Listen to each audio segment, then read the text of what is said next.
আসুন আমরা এই মহাগ্রন্থ আল কোরআন থেকে কিছু কথা শুনি, সকলে মনোযোগ সহকারে শুনবো আমলের নিয়ত ইনশাআল্লাহ। রাজি আছি না ভাই? আমরা এই কোরআনের 114টা সূরার মধ্য থেকে সূরা আত-তাওবা, নাম কি ভাই? সূরা আত-তাওবা। তাওবা করে পরিশুদ্ধতা অর্জন করাটা আমাদের জন্য জরুরি। আমরা কি এমন কেউ আছি যারা জীবনে কোনো গুনাহ করি নেই? আসি ভাই? আমরা সবাই তো পাপী, ঠিক কি না? সবাই পাপী। এই জন্য আল্লাহ তাআলার দরবারে কায়মুল বাক্যে আমরা যেন আমরা আমাদের এই পাপকে মোচন করতে পারি, আমরা যাতে তাওবা ইস্তেগফার করতে পারি, সেই লক্ষ্যে আজকে সূরা তাওবা থেকে কিছু কথা আমরা বলবো। আল্লাহ তাআলা আমাদের সকলকে শোনার এবং আমল করার তৌফিক দান করুন, সকলে বলে আমিন। 9 নম্বর সূরা, সূরা আত-তাওবা, 112 নম্বর আয়াত আল্লাহ তাআলা বলেন, التائبون العابدون الحامدون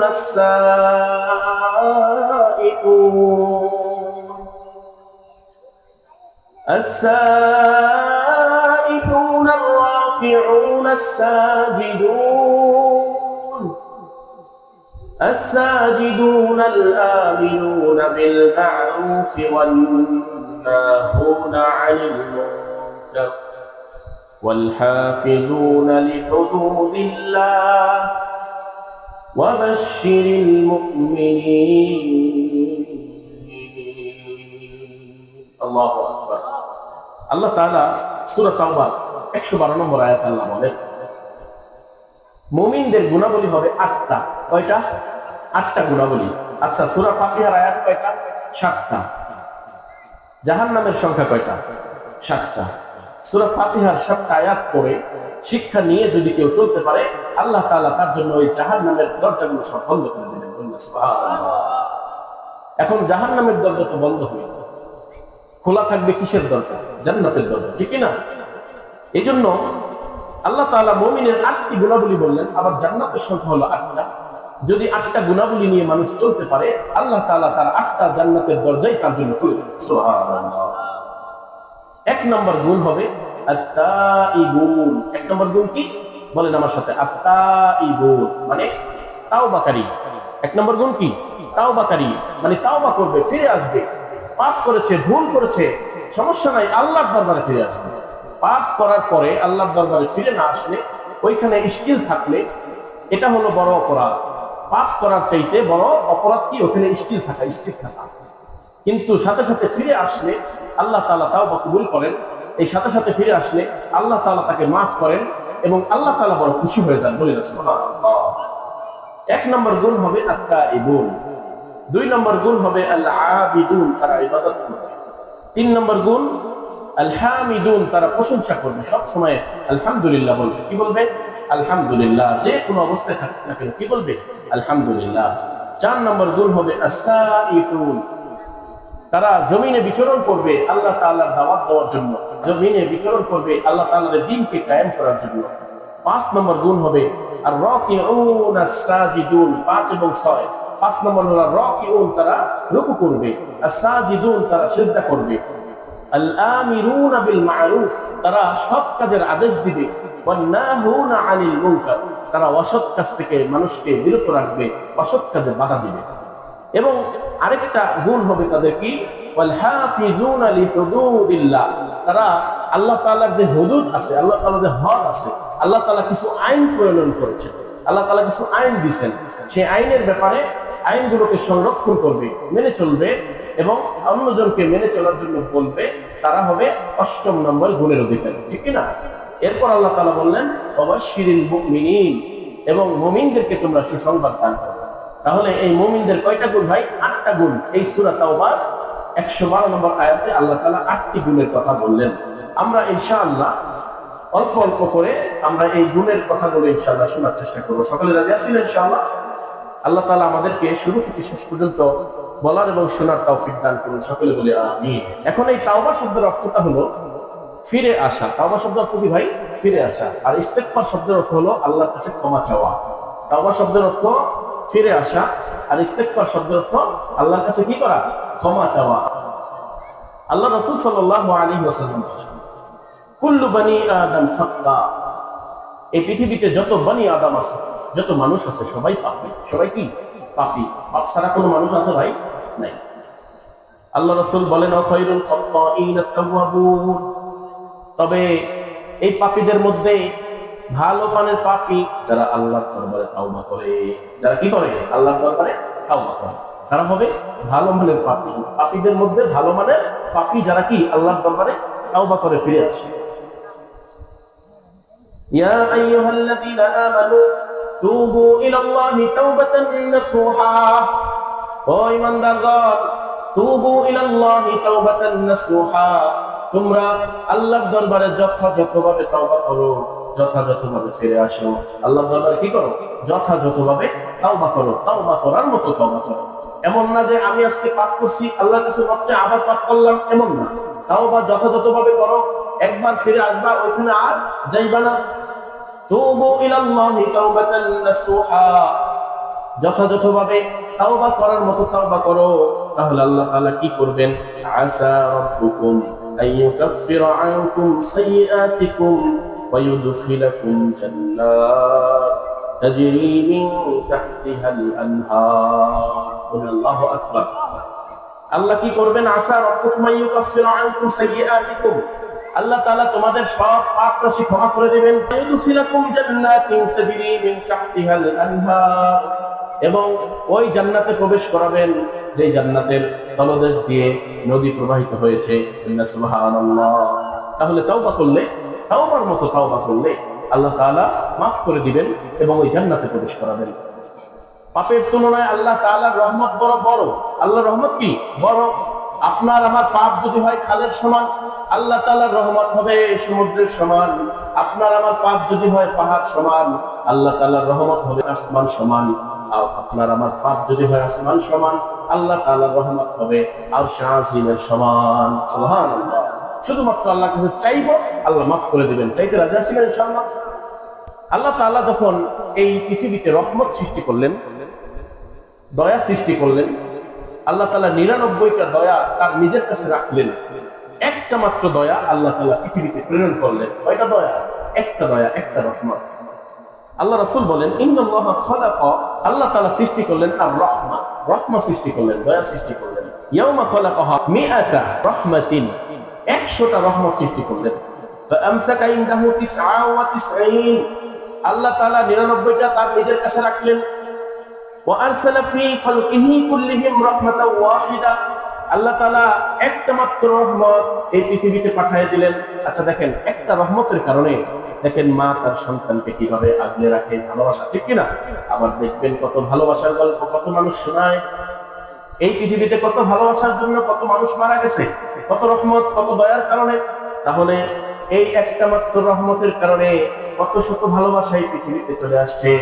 আর আল্লাহ তাআলার কাছে বাকি রয়েছে কয়টা? ৯৯টা। এই ৯৯টা যেদিন আল্লাহ তাআলা খুলে দিবেন, সেদিন আল্লাহ তাআলার এই দরবারে আমাদের ক্ষমা আছে না নাই? আল্লাহ তাআলা মাফ করবেন কি করবেন না? আল্লাহ তাআলা মাফ করবেন অবশ্যই। এই জন্য আল্লাহ তাআলার প্রতি আমাদের বিশ্বাস রাখতে হবে। একদিন ওমর ফারুক রাদিয়াল্লাহু তাআলা আনহু তার দলবল নিয়ে রাতের অন্ধকারে হাঁটতেছেন। হাঁটা অবস্থায় তিনি বললেন, এই পবিত্র কোরআনে কোন হতাশার আয়াত আছে? পিছন থেকে উত্তর আসলো, হ্যাঁ, হতাশার আয়াত আছে। তিনি বললেন, সেই আয়াতটা কি? একজন উত্তর দিলেন, আল্লাহ তাআলা বলেছেন, ফামান ইয়া'মাল মিসকালা যাররাতিন খায়রান ইয়ারা ওয়া মান ইয়া'মাল মিসকালা যাররাতিন শাররান ইয়ারা। ছোট ছোট পাপ যদি কেউ করে, আল্লাহ তাআলা সেদিন দেখিয়ে দিবেন। ছোট পাপ করলে সেদিন কি করবেন? দেখিয়ে দিবেন। আবার ছোট ছোট গুনাহ করলে, ছোট ছোট ভালো কাজ করলেও আল্লাহ তাআলা সেদিন দেখাবেন। তাহলে এটাই তো হতাশার আয়াত। আমি বিন্দু পরিমাণ, সরিষা দানা পরিমাণ যদি অপরাধ করি, অন্যায় করি, পাপ করি, আল্লাহ তাআলা সেদিন দেখাবেন, ঠিক কি না? এই জন্য এটাই তো হতাশার আয়াত। কোন পাপ হিসাবের খাতা থেকে বাদ যাবে না। এর কিছুক্ষণ পরে ওমর রাদিয়াল্লাহু তাআলা আনহু আবার প্রশ্ন করলেন, আশার আলো দিয়ে কোনো আয়াত আছে কিনা? আশা, এখন দরকার আশা। একটু আগে ছিল হতাশা, এখন দরকার কি? আশা। এইবার পিছন থেকে উত্তর দেওয়া হলো, হ্যাঁ আছে। তিনি বললেন, সেটা কি? তিনি বলেন, কুল ইয়া ইবাদিয়াল্লাযীনা আসরাফু আলা আনফুসিহিম লা তাকনাতু মির রাহমাতিল্লাহ ইন্নাল্লাহা ইয়াগফিরুদ যুনুবা জামিআ ইন্নাহু হুয়াল গফুরুর রহিম। সূরা জুমারের 53 নম্বর আয়াত আল্লাহ তাআলা বলেন, কুল ইয়া ইবাদিয়াল্লাযীনা আসরাফু, হে আমার বান্দারা, তোমরা যারা নিজেদের উপরে জুলুম করছো, নিজেদের উপরে কি করছো? জুলুম করছো, অন্যায় করছো, অবিচার করছো, পাপ কাজ করেছো, লা তাকনাতু মির রাহমাতিল্লাহ, তোমরা আল্লাহর রহমত থেকে নিরাশ হইও না। কি হইও না? নিরাশ হইবা না। ইন্নাল্লাহা ইয়াগফিরুয যুনুবা জামিআ, আল্লাহ তাআলা সমস্ত পাপ তোমাদের ক্ষমা করে দিবেন। বলি না সুবহানাল্লাহ। ইন্নাহু হুয়াল গফুরুর রহিম, আর নিশ্চয়ই তিনি দয়াশীল, তিনি বান্দাকে ক্ষমা করে দেন। এইজন্য আমরা ক্ষমা চাইবো ইনশাআল্লাহ। কার কাছে ক্ষমা চাইবো? মাফ করবেন কে? ক্ষমা চাইবো কার কাছে? এই জন্য আমরা কখনো রহমত থেকে নিরাশ হব না। ওয়ালা তাইয়াসু মির রাউহিল্লাহ ইন্নাহু লা ইয়ায়াসু মির রাউহিল্লাহি ইল্লাল কওমুল কাফিরুন, তোমরা আল্লাহর রহমত থেকে নিরাশ হয়ো না। আল্লাহর রহমত থেকে নিরাশ হয় কেবলমাত্র শুধুমাত্র কাফেররা। কারা নিরাশ হয়? কাফেররা। তোমরা যারা মুমিন আছো, ঈমানদার আছো, তোমরা কখনো নিরাশ হইবা না। আল্লাহ রাসূল সাল্লাল্লাহু আলাইহি ওয়াসাল্লাম কি কোনো পাপ করেছেন ভাই বলেন তো? আল্লাহ রাসূল নবুয়তের আগে 40 বছর কোনো অন্যায় অপরাধ করেছেন? বলেন করেছেন? একটু জোরে বলেন, করেছেন? করেন নাই। নবুয়তের পরে তিনি করেছেন কিনা? করেন নাই। তিনি তার এই জীবনে কখনো পাপ কাজ করেন নাই। আল্লাহ তাআলা তাকে খবর দিয়েছেন, কদ গফারাল্লাহু লাকা মা তাকদ্দামা মিন যামবিকা ওয়া মা তাআখার, পূর্বের এবং পরের সব গুনাহ সব কিছু আল্লাহ তাআলা তার জন্য মাফ করে দিয়েছেন। বলে সুবহানাল্লাহ। এই আল্লাহ রাসূল সাল্লাল্লাহু আলাইহি ওয়াসাল্লাম তো কখনো অন্যায় করেন নাই, পাপ কাজ করেন নাই। এরপর আল্লাহ রাসূল বলেন, ওয়াল্লাহি ইন্নী লা আস্তাগফিরুল্লাহ ওয়া আতুবু ইলাইহি ফিল ইয়াউমি আকসার মিন 70 মাররা। আল্লাহ রাসূল বলেন, আমি দৈনিক প্রতিদিন 70 বারের অধিক তাওবা করি, 70 বারের অধিক ইস্তেগফার করি। বলেন আল্লাহু আকবার। আল্লাহ রাসূল সাল্লাল্লাহু আলাইহি ওয়াসাল্লামের যেখানে কোনো গুনাহ নাই, এরপরও তিনি 70 বারের অধিক দৈনিক তাওবা করেন, ইস্তেগফার করেন, তাহলে আমাদের কতবার করা উচিত ভাই? 70,000 বার, ঠিক কি না? 70 এরও বেশি করা উচিত। আরেক হাদিস আল্লাহ রাসূল সাল্লাল্লাহু আলাইহি ওয়াসাল্লাম বলেন, ইয়া আইয়ুহান নাস, ও মানুষেরা, তুবু ইলাল্লাহ, আল্লাহর নিকটে তওবা করো, ফা ইন্নী আতুবু ফিল ইয়াউমি 100 মাররা, আমি দৈনিক 100 বার আল্লাহর কাছে তওবা করি। কতবার? 100 বার। তাহলে আমরা ইনশাআল্লাহ ইস্তেগফার করব ইনশাআল্লাহ ভাই। রাজি আছি না? নামাজ শেষ করব, বলবো আল্লাহু আকবার, এরপর বলবো আস্তাগফিরুল্লাহ আস্তাগফিরুল্লাহ আস্তাগফিরুল্লাহ। পারবো না ভাই? বলতে পারবো না ইনশাআল্লাহ? الذين إذا فعلوا فاحشة أو ظلموا أنفسهم والذين যারা إذا فعلوا فاحشة অন্যায় কাজ করে, ফাহিশা কাজ করে, আও যালামু আনফুসাহুম তারা নিজেদের উপরে জুলুম করে, অন্যায় করে, বিচার করে, যাকারুল্লাহ তারপর মনে হয় আল্লাহর কথা। আল্লাহর কথা মনে হয়। কার কথা মনে হয়? আল্লাহর কথা মনে হয়। ফাস্তাগফিরু লিযুনুবিহিম, এরপরে আল্লাহর দরবারে তার এই পাপের জন্য ক্ষমা চায়। এরপর আল্লাহ তাআলা বলেন, ওমাইয়াগফিরুয যুনুবা ইল্লাল্লাহ, আল্লাহ ছাড়া আর কে পাপ ক্ষমা করতে পারে? পারে ভাই? আল্লাহ ছাড়া কেউ পাপ ক্ষমা করতে পারে না। ওয়ালাম ইউসিররু আলা মা ফাআলু ওয়া হুম ইয়ালামুন, এরপর সেই বান্দা আবার দ্বিতীয়বার সেই পাপ করে না, মানে আবার সেই পাপে জড়ায় যায় না। এরপর জেনে বুঝে কি করে না, সেই ব্যক্তি আবার দ্বিতীয়বার সেই পাপের মধ্যে জড়ায় যায় না। এই লোককে আল্লাহ তাআলা ক্ষমা করে দিবেন। বলেন সুবহানাল্লাহ। আপনারা কি মরুভূমির নাম শুনছেন? মরুভূমি, মরুভূমির বালুর মধ্যে একটা জাহাজ চলে, সেটার নাম কি? কে বলতে পারবেন? ও তাই তো, ঠিক আছে। মরুভূমির বালুর মধ্যে একটা জাহাজ চলে, তার নাম হলো উট। এই উট ছাড়া মরুভূমিতে চলা যায় না। এই উটের মধ্যে একটা ব্যক্তি তার পানি, তার খাদ্য, তার পোশাক, তার রসদ সবকিছু নিয়ে রওনা দিচ্ছেন। পথিমধ্যে তিনি যাত্রা বিরতি করেছেন। যাত্রা বিরতি করার সময় তিনি যখন নামছেন, নামার পরে তার চোখে একটু ঘুম চলে আসছে। তিনি একটু ঘুমাইছেন। ঘুম থেকে চোখ খুলে দেখে তার সামনের দিকে তার উট নাই। তার উট কি? হারিয়ে গেছে। যখন এই উট হারায় গেছে, তিনি তার টেনশন বাড়বে না কমবে ভাই বলেন তো? কারণ মরুভূমিতে উট ছাড়া চলা যায় না, ঠিক কিনা? এখন তিনি তো টেনশনে পড়ে গেছেন। এই টেনশন থেকে তিনি মুক্তি পাবেন কিভাবে? উটের পিছনে দৌড়াইতে হবে, উটটা খুঁজে দেখতে হবে। এরপর তিনি উট খোঁজার জন্য দৌড়াদৌড়ি শুরু করছেন। এদিকে যায়, উট খুঁজে পায় না, ওইদিকে যায়, উট খুঁজে পায় না। এইভাবে তিনি এদিক সেদিক ঘুরতে ঘুরতে আবার ক্লান্ত হয়ে চোখ বুজে গেছেন, আবার ক্লান্ত হয়ে কি করছেন, ঘুমায় গেছেন। যখন তিনি ঘুমায় গেছেন, ঘুম থেকে আবার উঠে দেখে তার উট তার সামনে, তার উট কি তার সামনে। তার মনে ভালো লাগবে না খারাপ লাগবে? খুশি লাগবে। কেমন খুশি লাগবে? অনেক খুশি লাগবে। তিনি এমন খুশি হয়েছেন, খুশির খেলায় বলেছেন, ইয়া আল্লাহ, হে আল্লাহ, আনতা আবদি, তুমি আমার বান্দা, আনা রব্বি, আমি তোমার রব। কি বলছেন? তুমি আমার বান্দা, আমি তোমার রব। এটা খুশির খেলায় উল্টায় বলে ফেলছেন, ভুল বলে ফেলছেন। আল্লাহ তাআলা এই ভুলের কারণে তাকে পাকড়াও করবেন না, তাকে ক্ষমা করে দিবেন। কোন বান্দা যদি তার ভুল থেকে ক্ষমা চায়, তার তাওবা করে ফিরে আসে, তাওবা করে আল্লাহর কাছে মাফ চায়, ওই তলা যেই মন খুশি হয়েছে তার চাইতে বেশি আল্লাহ তাআলা খুশি হয়ে যান। সুবহানাল্লাহ। জুহাইনা গোত্রের এক নারী, তিনি ব্যভিচার করছেন। কি করছেন? ব্যভিচার করছেন, পরকীয়া করছেন। এই জেনা ব্যভিচার করার কারণে তার গর্ভে একটা সন্তান আসছে। যদি সেই লোক বিবাহিত হয়, হাদিসে আসছে আল্লাহ রাসূল বলেন তাকে পাথর মেরে হত্যা করো। তাকে কি করো? পাথর মেরে হত্যা করো। এই জুহাইনা গোত্রের এই নারী আল্লাহ রাসূলের দরবারে চলে আসছে, এসে বলছে, ইয়া রাসূলুল্লাহ, কদ জানাইতু, আমি তো জিনা করেছি, ভুল করেছি, অন্যায় করেছি। এই দেখেন আমার পেটে বাচ্চা, আপনি আমাকে এই জিনার শাস্তি প্রয়োগ করেন। এই জিনার কি করেন? শাস্তি প্রয়োগ করেন। দেখেন, তিনি তো জানেন এই জিনার শাস্তি কি, তাকে পাথর মেরে হত্যা করা হবে, তিনি জানেন। আল্লাহ রাসূল বললেন, তুমি যাও, তোমার বাচ্চা যখন খালাস হবে, এই পৃথিবীতে ভূমিষ্ঠ হবে, তখন তুমি আমার কাছে ফিরে আসো, তোমার এই বিচার আমি করব। এরপর আল্লাহ রাসূল সাল্লাল্লাহু আলাইহি ওয়াসাল্লামের দরবারে বাচ্চা যখন ভূমিষ্ঠ হলো, তখন তিনি আল্লাহ রাসূলের দরবারে হাজির। ইয়া রাসূলুল্লাহ, আমি যে অন্যায় করেছিলাম, আমার অন্যায়ের বিচার করে দেন, কারণ এই বিচারের মুখোমুখি আল্লাহর কাছে আমি হতে পারবো না। আল্লাহর দরবারে আমি কিভাবে দাঁড়াবো? আমি অন্যায় করেছি, আমি তাওবা করছি, আপনি আমাকে বিচার করে দেন। আল্লাহ রাসূল বলেন, তোমার এই বাচ্চা এখন ছোট, বাচ্চা যখন বড় হবে, নিজে নিজে খেতে পারবে, তখন তুমি আমার কাছে আসবা, যাও। এরপরে যখন এই বাচ্চা নিজে নিজে খেতে পারে, বাচ্চা বড় হয়ে গেছে, তখন তিনি আল্লাহ রাসূলের দরবারে হাজির। ইয়া রাসূলুল্লাহ, এই দেখেন আমার বাচ্চা বড় হয়ে গেছে, এখন আপনি আমার এই বিচারটা করে দেন। আল্লাহ রাসূল সাল্লাল্লাহু আলাইহি ওয়াসাল্লাম বললেন, ঠিক আছে। এই সকলকে আদেশ দিল, তোমরা যাও, ওনাকে শক্ত করে বাঁধো এবং রজম করো, পাথর মেরে হত্যা করো। আল্লাহ রাসূলের আদেশ মতো তাকে পাথর মেরে হত্যা করা হলো। হত্যার পরে তিনি আল্লাহ রাসূল সাল্লাল্লাহু আলাইহি ওয়াসাল্লাম ওই মহিলার সালাতুল জানাজা পড়লেন, জানাজার নামাজ আদায় করলেন। ওমর রাদিয়াল্লাহু তাআলা প্রশ্ন করলেন, ইয়া রাসূলুল্লাহ, এই জিনা ব্যভিচারকারী এই নারীর এই জানাজা আপনি কেন পড়লেন? উনি তো জিনা করছেন।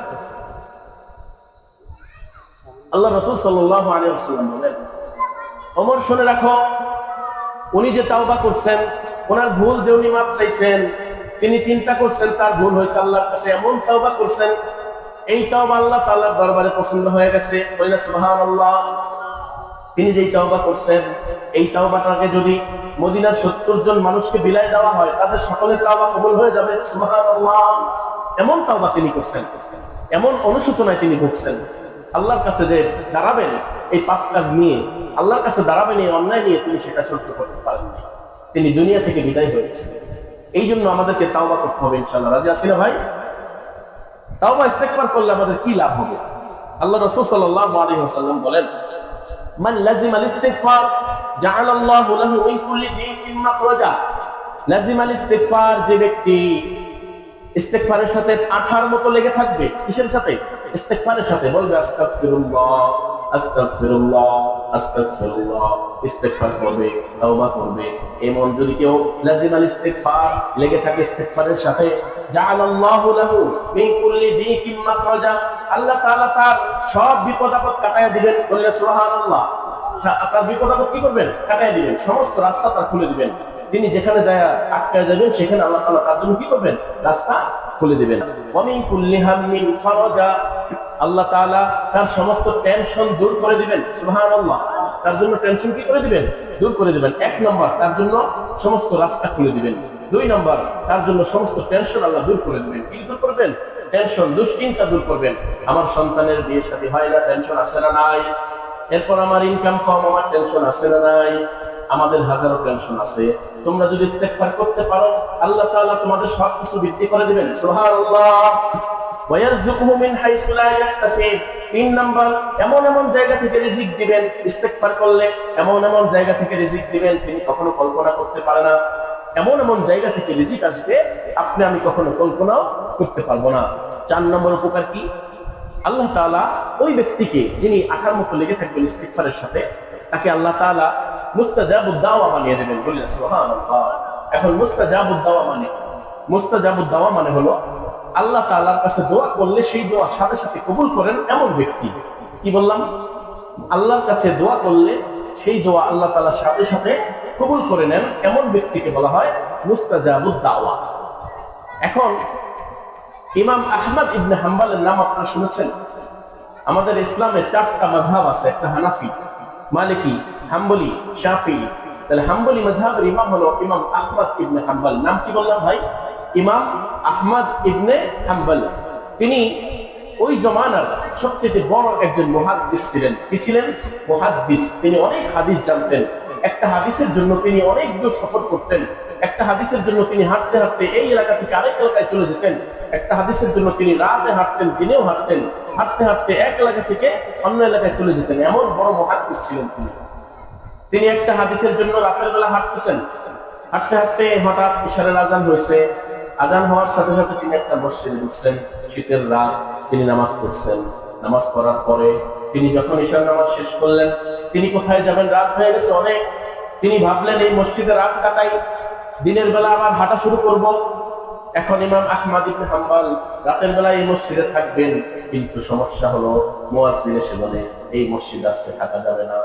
এই মসজিদে কি থাকা যাবে না? কে আপনি? বের হন। তিনি চিনে না এই লোককে। তিনি বলে আপনি বের হয়ে যান। তার নাম কি ভাই? আহমদ ইবনে হাম্বল। বলে একটা রাত থাকবো, সুযোগ দাও। না না, কোনো সুযোগ নাই, আজকে এখনই মাত্র বের হন, আমি মসজিদ তালা মারব। এরপর ইমাম আহমদ ইবনে হাম্বল কিছু বলেন নাই। তিনি আস্তে করে বের হয়ে হাঁটা শুরু করছেন। হাঁটতে হাঁটতে হাঁটতে হাঁটতে কোথায় যাবেন? যাইতে যাইতে একটা বেকারি পাইছেন। কি পাইছেন?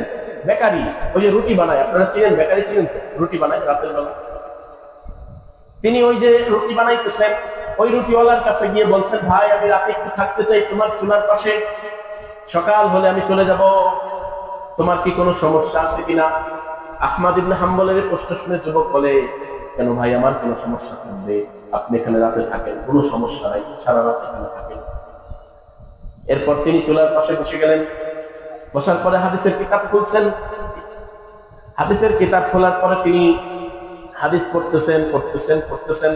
হঠাৎ তিনি লক্ষ্য করলেন ওই যে যুবক তাকে থাকার জায়গা দিয়েছে, সেই যুবক রুটি যখন চুলার মধ্যে দেয় বলে আস্তাগফিরুল্লাহ, আবার রুটি যখন চুলা থেকে নামায় বলে আস্তাগফিরুল্লাহ, আবার রুটি যখন প্যাকেট করে বলে আস্তাগফিরুল্লাহ, আবার রুটি যখন বিক্রি করে বলে আস্তাগফিরুল্লাহ, আবার টাকা যখন হাতে নেয় বলে আস্তাগফিরুল্লাহ।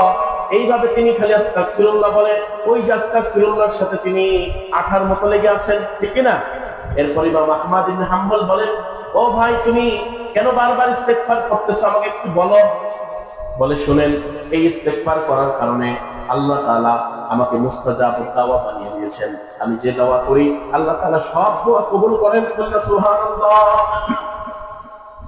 আমার জীবনে কোনো দোয়া বাকি নেই, আল্লাহ কবুল করেন নাই। দোয়া করছি আল্লাহ কবুল করছেন, হাত উঠাইছি আল্লাহ তাআলা কবুল করে নিছেন। তবে একটা মাত্র দোয়া আছে যেটা এখনো কবুল হয় নাই। এই কথা শোনার পরে আহমদ ইবনে হাম্বল চিন্তা করলেন এটা তার রহস্য বেড়ে গেছে যে এই দোয়াটা আবার কোনটা, তার কবুল হয়নি, এটা জানা দরকার আছে না নাই? আছে। ও ভাই তোমার কোন দোয়া কবুল হয়নি একটু বলো।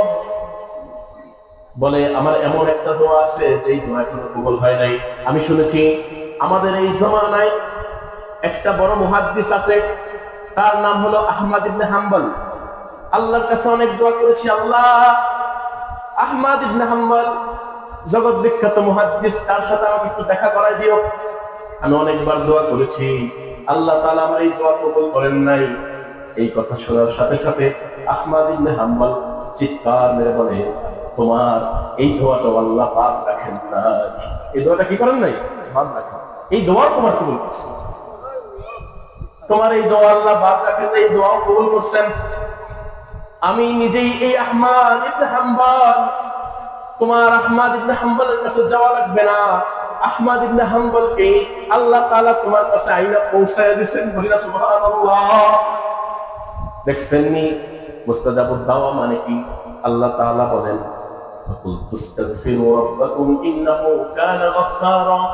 তোমরা তাওবা করো, ইস্তেগফার করো।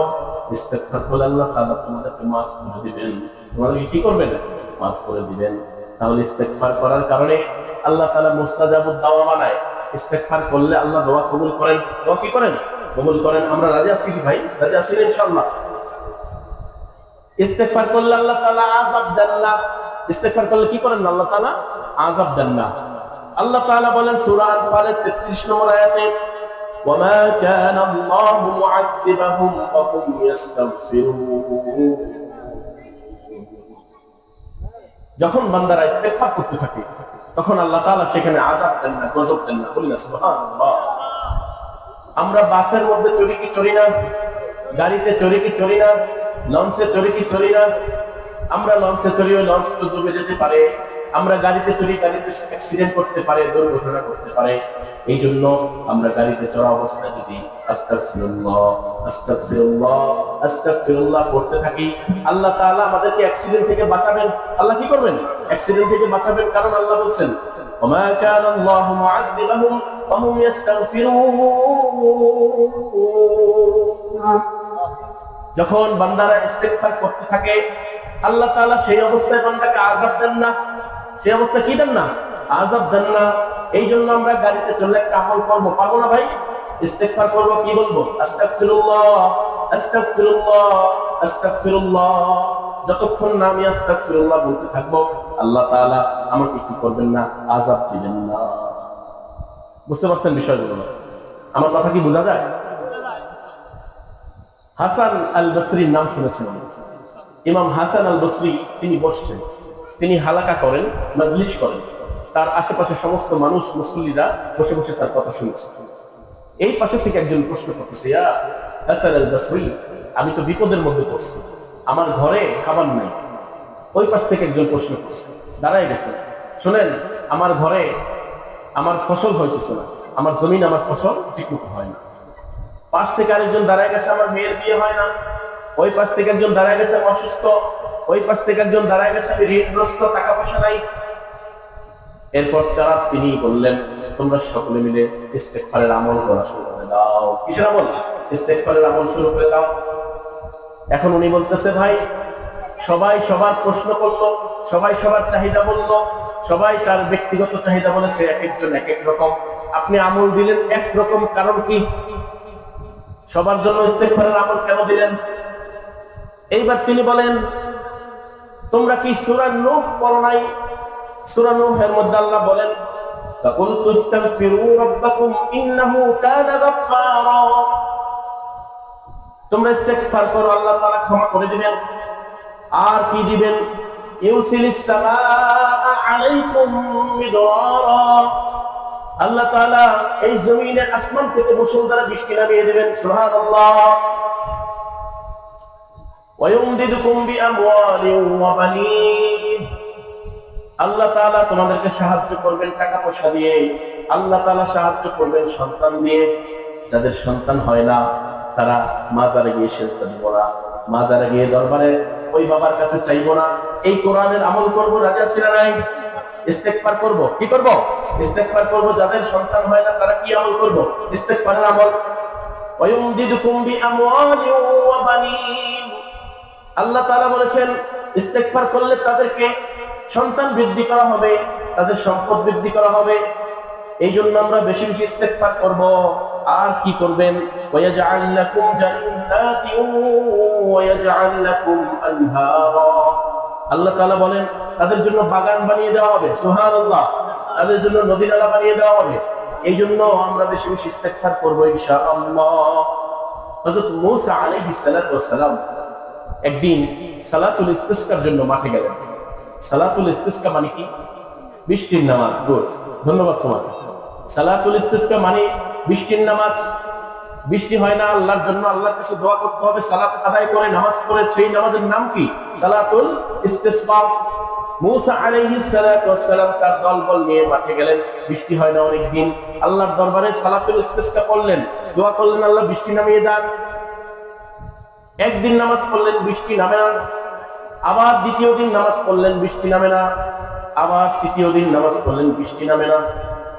এরপর আল্লাহ তাআলা তারপরে হাত তুললেন, আল্লাহ 3 দিন নামাজ পড়লাম, বৃষ্টি দাও না, কারণ কি? আল্লাহ তাআলা বলেন, তোমার ওই বান্দাদের মধ্যে এমন একজন বান্দা আছে, যেই বান্দা 40 বছর যাবত আমার নাম নেয় না, নাফরমানি করতেছে। তাকে যদি তুমি ওই দল থেকে বের করতে পারো, এখন যদি বের করে দাও, তাহলে আমি এখানে বৃষ্টি নামিয়ে দেব। আল্লাহু আকবার। এখন মূসা আলাইহিস সালাম বলেন, কে আছো এই বান্দা? 40 বছর যাবত আল্লাহর নাফরমানি করতেছো, তুমি এখান থেকে বের হয়ে যাও। এখন কি মনে হয় আপনাদের, এ লোক বের হবে? একটা মজমার মধ্যে একটা চোর এখন বলে, কে চুরি করছে মুরগি, তাড়াতাড়ি বের হও, বের হবে? চোরের তো একটা আত্মসম্মান বোধ আছে, ঠিক কিনা? এখন এই নাফরমানি যে ব্যক্তি করেছেন, তার একটা আত্মসম্মান বোধ আছে, তিনি বের হবেন না। তিনি মনে মনে আল্লাহর দরবারে তাওবা করে ফেলেছেন, আল্লাহ আজকে তুমি আমাকে বাঁচাও, মাফ করে দাও, আর কখনো আমি নাফরমানি করব না। আস্তাগফিরুল্লাহ। আমি তাওবা করলাম, ফিরে আসলাম। আল্লাহ তাআলা খুশি হয়ে সাথে সাথে ওই এখানে বৃষ্টি নামিয়ে দিলেন। সুবহানাল্লাহ। মূসা আলাইহিস সালাম বলেন, আল্লাহ এই কি ঘটনা, কোন লোক তো বের হয় নাই, বৃষ্টি কেন নামলো? বলে, তোমার ওই বান্দা তাওবা করেছে, আমার ওই বান্দা তাওবা করেছে, আমি তাকে মাফ করে দিয়েছি, এই জন্য আমি তোমাদের জন্য বৃষ্টি নামিয়ে দিয়েছি। বলে সুবহানাল্লাহ। তাহলে ওই লোকটা কে, তাকে একটু বলো, আমি দেখাও আমাকে এই লোকটা কে, আমাকে জানা দরকার। এরপর আল্লাহ বলেন, তার আত্মসম্মান আছে, তার ব্যক্তিত্ব আছে, আমি তোমাকে তার জন্য প্রকাশ করব না। এই জন্য আল্লাহ তাআলা বলেন, ফাকুলতু আস্তাগফিরু রাব্বাকুম ইন্নাহু কানা গাফফারা ইউরসিলিস সামাআ আলাইকুম মিদরারা। ইস্তিগফার করো, ইস্তিগফার করো, আল্লাহ তাআলা সময়মতো বৃষ্টি নামিয়ে দিবেন। সুবহানাল্লাহ। এরপর ইস্তিগফার করলে শক্তি বৃদ্ধি করে দেন আল্লাহ। কি বৃদ্ধি করেন? শক্তি বৃদ্ধি করেন। হযরত হুদ আলাইহিস সালাম সামুদ জাতির কাছে আল্লাহ তাআলা পাঠাইছিলেন। হুদ আলাইহিস সালাম, সেই সামুদ জাতির লোকেরা ছিল অনেক শক্তিশালী। কি ছিল? অনেক শক্তিশালী ছিল। তারা পাহাড় কেটে কেটে বাড়ি বানাইত। কেমন শক্তি তাদের ছিল! পাথরের পাহাড়, মাটির পাহাড়, পাথরের পাহাড় কেটে কেটে তারা বাড়ি বানাইত। তাদের মধ্যে যে বড় 400 হাত লম্বায়, কত? 400 হাত। আর যারা ছোট, কমপক্ষে 100 হাত। বুঝতে পারছেন তাদের কত শক্তি ছিল? এই শক্তিশালী দলকে আল্লাহ তাআলা তাদের জন্য একজন নবী পাঠাইলেন। তার নাম কি? হুদ আলাইহিস সালাম। তিনি তার এই কওমকে বললেন, ওয়া ইয়া কওমি ইস্তাগফিরু রাব্বাকুম, হে আমার কওম, হে আমার জাতি, তোমরা ইস্তিগফার করো। কি করো? ইস্তিগফার করো। রাব্বাকুম সুম্মা তুবু ইলাইহি, এরপর তোমরা তার কাছে তাওবা করো, ইস্তিগফার করো, আল্লাহর কাছে ফিরে আসো। ইউরসিলিস সামাআ আলাইকুম মিদরারা, আল্লাহ তাআলা আসমান থেকে তোমাদের জন্য বৃষ্টি বর্ষণ করবেন। ওয়া ইয়াজিদকুম কুওয়াতান ইলা কুওয়াতিকুম, তোমাদের শক্তির উপরে আরো বেশি করে শক্তি আল্লাহ তাআলা বাড়িয়ে দিবেন। সুবহানাল্লাহ। রাতের বেলা ভ্যান থেকে নামছেন, মাদ্রাসা বাজার বাড়ি আসতে হবে, ভ্যান আর একটা পান না। এখন হাইটা আসতে শক্তি লাগবে কি লাগবে না? বলেন, লাগবে না? এই জন্য একটা কোরআনের আমল করতে হবে। কমপক্ষে 70 বার ইস্তেগফার করবেন ইনশাআল্লাহ। আস্তাগফিরুল্লাহ, আস্তাগফিরুল্লাহ, আস্তাগফিরুল্লাহ। এভাবে কমপক্ষে 70 বার করলে আল্লাহ তাআলা, এই কোরআন বলছে, আপনার আমার শক্তি বাড়িয়ে দিবেন। সুবহানাল্লাহ। তাহলে কোন বিপদে আপদে পড়লে শক্তি দরকার আছে না নাই? এই জন্য ইস্তেগফার করব। রাজি আছে কে? হাত তুলে আল্লাহকে দেখাই। লিল্লাহি তাকবীর, লিল্লাহি তাকবীর, লিল্লাহি তাকবীর। তাহলে ইনশাআল্লাহ আমরা ইস্তেগফার করব। একটু আমরা হৃদয় থেকে, মন থেকে বলি, আস্তাগফিরুল্লাহ, আস্তাগফিরুল্লাহ, আস্তাগফিরুল্লাহ। আল্লাহ রাসূল বলেন, তাইবু মিনাজ যামবি কামান লা যামবা লাহ, তাওবাকারী ব্যক্তি এমন যেন তার কখনো পাপ ছিল না। সুবহানাল্লাহ। তাওবাকারী ব্যক্তি কেমন? যেমন তার কখনো পাপ ছিল না। ক্ষমা করার জন্য আল্লাহ তাআলা হাত বাড়ায় দেন। ক্ষমা করার জন্য কি করেন? হাত বাড়ায় দেন। দেখেন, পৃথিবীর সমস্ত অফিস আদালত সকাল থেকে সন্ধ্যা পর্যন্ত খোলা থাকে। সন্ধ্যার পরে আস্তে আস্তে পৃথিবীর অফিস আদালত আস্তে আস্তে বন্ধ হয়ে যায়, ঠিক কিনা? আর আল্লাহ তাআলার অফিস সন্ধ্যার পর থেকে খুলতে থাকে। বলেন সুবহানাল্লাহ। ইন্নাল্লাহা আযজা ওয়া জাল্লা ইয়াবসুতু ইয়াদাহু বিল-লাইলি লিয়াতুবা মুসিআন নাহার। দিনের বেলা যে পাপ করছে, রাতের বেলা আল্লাহ তাআলার কাছে তাওবা করবে, সেই আশা আল্লাহ তাআলা হাত বাড়িয়ে দেন। সুবহানাল্লাহ। এরপর ওয়ায়াবসুতু ইয়াদাহু বিন-নাহারি লিয়াতুবা মুসিআল লাইল, রাতের বেলা যে পাপ করছে সেই পাপ যিনি দিনের বেলা আল্লাহর কাছে ক্ষমা চাইবে, সেই জন্য আল্লাহ হাত বাড়িয়ে দেন দিনের বেলা। সুবহানাল্লাহ। রাতের বেলা হাত বাড়িয়ে দেন দিনের বেলা যে পাপ করছে তার মাফ করার জন্য, আবার দিনের বেলা হাত বাড়িয়ে দেন রাতের বেলা পাপ করছে তার পাপ মাফ করার জন্য। সুবহানাল্লাহ। এইবার দিনে এবং রাতে আমরা ইনশাআল্লাহ আল্লাহর দরবারে পাপ করার পরে মাফ চাইবো। চাইবো কি চাইবো না? চাইবো ইনশাআল্লাহ। পশ্চিম দিকে সূর্য ওঠার আগ পর্যন্ত আল্লাহ তাআলা এই তওবা কবুল করবেন। পশ্চিম দিকে যতদিন না পর্যন্ত সূর্য উঠবে ততদিন কি করবেন আল্লাহ? এই পাপগুলো ক্ষমা করতে থাকবেন। যেদিন থেকে পশ্চিম দিকে সূর্য ওঠা শুরু হয়ে যাবে সেদিন আর পাপ করলে মাফ চাওয়ার সুযোগ নাই, তওবা করার সুযোগ থাকবে না। আরেকটা হলো মৃত্যুর মুখে পতিত হওয়ার পরে, মানে গড়গড়া করে মানুষ মৃত্যু মুখে পতিত হয়, এই অবস্থায় হলে আল্লাহ তাআলা তার তওবা কবুল করবেন না। এজন্য আমরা অবশ্যই আল্লাহ তাআলার দরবারে বেশি বেশি তওবা করব পশ্চিম দিকে সূর্য ওঠার আগে আগে ইনশাআল্লাহ। কারণ কিয়ামতের নিকটবর্তী সময়ে সূর্য পশ্চিম দিকে উঠে যাবে, তখন কিয়ামতের অবস্থা শুরু হয়ে যাবে, তখন আর মানুষের তওবা কবুল হবে না। তাহলে আল্লাহ তাআলা সূরা তাওবার মধ্যে 112 নম্বর আয়াতে বললেন আত-তাইবুন, যারা তাওবা করে, যারা কি করে? তাওবা করে। 2 নম্বর গুণ হলো আল-আবিদুন, তারা ইবাদত করে। আবিদুন মানে ইবাদত করে। ইবাদত করব কার জন্য? ইয়া আইয়ুহান নাস উবুদু রাব্বাকুম, হে ইমানদারগণ, হে মানুষেরা, উবুদু রাব্বাকুম, তোমাদের রবের ইবাদত করো। রবের কি করো? ইবাদত করো। একমাত্র ইবাদত করার মালিক কে? আল্লাহ। আল হামিদুন, তারা প্রশংসাকারী হবে। প্রশংসা করব কার জন্য? সব সময় আমরা আলহামদুলিল্লাহ বলতে পারবো ইনশাআল্লাহ। আস-সাইহুন, যারা জমিনে বিচরণ করে আল্লাহর দ্বীন প্রচারের জন্য। আর-রাকিউন, যারা রুকু করে। আস-সাজিদুন, যারা সিজদা করে। ওয়াল আমিরুনা বিল মা'রুফ ওয়ান নাহুনা আনিল মুনকার, যারা সৎ কাজে আদেশ দেয় অসৎ কাজ থেকে নিষেধ করে। এই কাজটা যুব সমাজের কাজ। ইনশাআল্লাহ রাজি আছি না যুব সমাজ? রাজি আছি তো ইনশাআল্লাহ? আল্লাহ রাসূল সাল্লাল্লাহু আলাইহি ওয়াসাল্লাম বলেন, কোন গ্রুপ, দুইটা গ্রুপ, তারা 2 তলা বিশিষ্ট নৌকায় উঠছে। লটারির মাধ্যমে এক গ্রুপ উপরে আরেক গ্রুপ নিচে। এখন নৌকা এই লঞ্চ নদী দিয়ে চলছে। এখন নিচ তলার মানুষেরা বারবার উপরে উঠে। বারবার কি করে? উপরে উঠে। কেন? পানির তৃষ্ণা যখন পায় পানি খাওয়ার জন্য উপরের দিকে উঠে। এখন বারবার যখন উপরে উঠে নিচওয়ালারা ভাবলো বারবার উপরওয়ালাদেরকে কেন কষ্ট দেই, আমাদের নিচে জায়গা আছে, আমরা ছোট করে দিলেই তো পানি উঠে যায়। বলেন, আমরা নিচের জায়গায় ছোট করলেই তো আমাদের পানি উঠে, আমরা কেন বারবার উপরে যাব? এই কথা তারা বলতেছে। এখন বলেন অবস্থা কি হবে? নৌকা ডুববে কি ডুববে না? ডুবে যাবে। এই জন্য ওই নিচতলায় যারা আছে তারা যদি এই যুবকদের হাত না ধরে, না থামায় দেয়, তাহলে নৌকা ডুবে যাবে। হালাকু জামিয়া, তারা ধ্বংস হবে, সবাই ধ্বংস হয়ে যাবে। আবার তারা যদি হাতটা ধরে ফেলে, এই যুবক কি করতেছে, এই কাজ করা যাবে না, হাত ধরছে থামায় দিছে, এই কাজ করা যাবে না। ওয়ানা যাও জামিয়া, তারা নিজেরাও মুক্তি পাবে, সবাই মুক্তি পেয়ে যাবে। সুবহানাল্লাহ। এই জন্য আমাদের সমাজে এমন কিছু লোক আছে যারা ইচ্ছাই হোক অনিচ্ছাই হোক, বুঝে হোক না বুঝে হোক, এমনি এমনি হোক অমনি অমনি হোক, কোনোভাবে যে কোনো ভাবেই হোক, তারা চেষ্টা করতেছে এই সমাজটাকে ফোটা করার জন্য। ঠিক কিনা?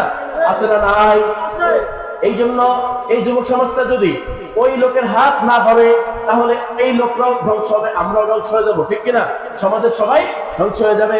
আর যদি এই যুব সমাজ ওই তাদের হাত ধরে, এই অন্যায় করবা না, ব্যভিচার করবা না, গুনাহ করবা না, পাপ করবা না, সুদ খাইবা না, ঘুষ খাইবা না, অন্যায় করবা না, জুলুম করবা না, শালিশির নামে টাকা নিবা না, এই কথা যদি এই যুবকরা হাত দিয়ে ধরে তাহলে তারাও বেঁচে যাবে, আমরাও বেঁচে যাব। ঠিক কিনা? এই জন্য আল্লাহ তাআলা আমাদেরকে সকলকে এই কোরআনের উপরে আমল করার তৌফিক দান করুন। সকল বলে আমিন। ওয়া আখিরু দাওয়ানা আলহামদুলিল্লাহি রাব্বিল আলামিন। আসসালামু আলাইকুম ওয়া রাহমাতুল্লাহি ওয়া বারাকাতুহু।